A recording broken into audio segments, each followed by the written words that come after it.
বেশ কয়েকটি দীর্ঘমেয়াদী রোগ যেমন ডায়াবেটিস, থাইরয়েড এবং আর্থ্রাইটিসের সমস্যার কারণে যারা আক্রান্ত হয়ে আছেন তাদের ক্ষেত্রে এই রোগ বেশি দেখা যায়। আসসালামু আলাইকুম, আমি doctor Gazi Arif Biliya, orthopaedic trauma, sports ও হ্যান্ড সার্জন হিসেবে কাজ করছি কুমিল্লা ট্রমা সেন্টার ও কুমিল্লা পপুলার ডায়াগনস্টিক সেন্টারে। আজকে খুবই কমন একটি অর্থোপেডিক সমস্যা নিয়ে কথা বলবো, সেটি হচ্ছে হাতের কবজি ব্যথা। কবজি ব্যথার অনেকগুলো কারণ রয়েছে। একটা গুরুত্বপূর্ণ কারণ হচ্ছে কার্পাল টানেল সিনড্রোম, অর্থাৎ হাতের কবজিতে রগে চাপ পড়ে যাওয়া।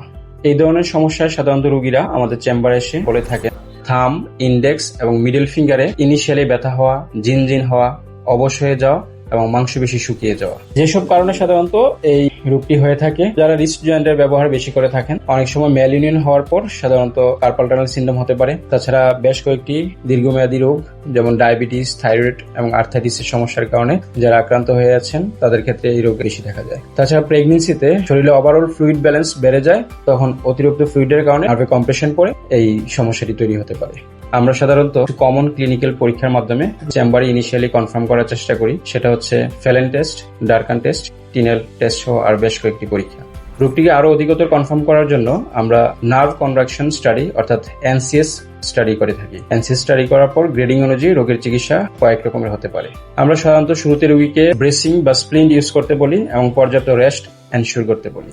কিছু মেডিকেশন প্রেসক্রাইব করে থাকি, অনেক সময় ফিজিওথেরাপি কিছুটা হেল্পফুল হতে পারে রোগীর জন্য। ইনিশিয়াল স্টেজের ডিজিজের ক্ষেত্রে আমরা সাধারণত অনেক সময় ইনজেকশন প্র্যাকটিস করে থাকি, তবে সবচেয়ে ভালো চিকিৎসা হচ্ছে সার্জারি।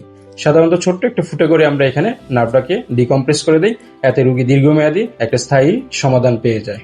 ধন্যবাদ সবাইকে।